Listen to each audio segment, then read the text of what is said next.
खजुराहो। विश्व पर्यटन नगरी खजुराहो में 9वीं से 11वीं शताब्दी में निर्मित चंदेल कालीन मंदिरों के बाहरी आवरण में कामकला की मूर्तियां स्थापित है, तो वहीं गर्भगृह में हिंदू देवताओं के स्वरूप विराजित है। वैसे तो खजुराहो में चारों तरफ कई मंदिर बने हैं, लेकिन पश्चिमी मंदिर समूह सबसे बड़ा और प्रमुख समूह है। इस समूह के अंदर भव्य शिल्पकला के 12 दर्शनीय मंदिर बने हैं, जिनमें से अधिकतर भगवान शिव तथा विष्णु के स्वरूपों को समर्पित है। इतिहासकारों की माने तो ऐसी मान्यता बताई गई है कि जब तक देवों के साथ शक्ति का स्वरूप साथ न हो तो उसे अपूर्ण माना जाता है, इसलिए तत्समय ही समूह के मंदिरों में से एक मंदिर देवी पार्वती को समर्पित किया गया है। हमारे देश में धर्म और कर्म को लेकर अलग अलग मान्यताएं और परंपराएं हैं। इन मान्यताओं और परंपराओं में कुछ तो बेहद ही अनोखी है। ऐसी ही एक विलक्षण परंपरा हमें खजुराहो के देवी जगदम्बा मंदिर में देखने को मिलती है। दरअसल मध्य प्रदेश के विश्व प्रसिद्ध पर्यटक स्थल खजुराहो के जगदम्बा देवी मंदिर की खासियत यह है कि यह मंदिर साल में सिर्फ 2 बार ही खुलता है।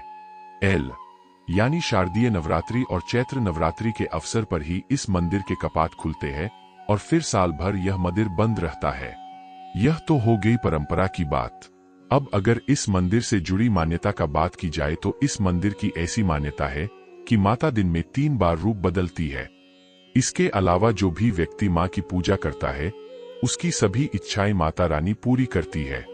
अगर इस मंदिर के निर्माण काल की बात करें तो यहाँ पर मिले कुछ शिलालेखों के आधार पर यह माना जाता है कि इस मंदिर का निर्माण 10वीं या 11वीं शताब्दी में हुआ था।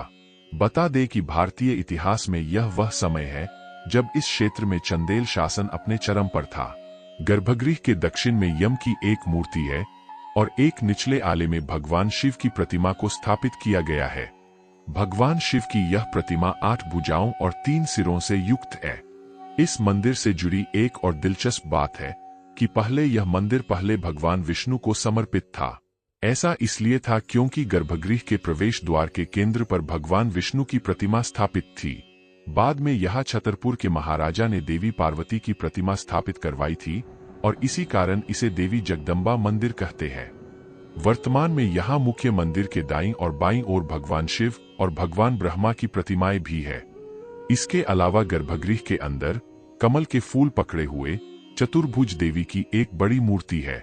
मंदिर में देवी लक्ष्मी की भी एक अन्य प्रतिमा स्थापित की गई है। इस मंदिर की लंबाई लगभग 77 फीट लंबा और चौड़ाई लगभग 50 फीट है। इस मंदिर में स्थापित मूर्तियों में भावों की गहरी संवेदनशीलता देखी जा सकती है, जो यहाँ की शिल्प कला की विशेषता बताने के लिए काफी है। इसके अलावा यह मंदिर शार्दूलों के काल्पनिक चित्रण के लिए प्रसिद्ध है। दरअसल शार्दूल को लेकर मान्यता है कि यह एक पौराणिक पशु था, जिसका शरीर शेर का और सिर तोते, हाथी या वराह का होता था।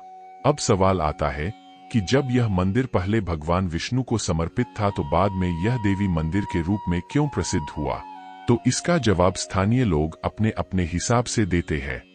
कुछ लोगों का कहना है कि मंदिर में स्थापित भगवान विष्णु की मूर्ति खंडित होने से उसके स्थान पर देवी जगदम्बा की मूर्ति स्थापित की गई थी। देवी की यह मूर्ति काले पत्थर से निर्मित है। यह देवी मंदिर निराधार शैली पर आधारित है, इसीलिए यहाँ पर परिक्रमा वर्जित है।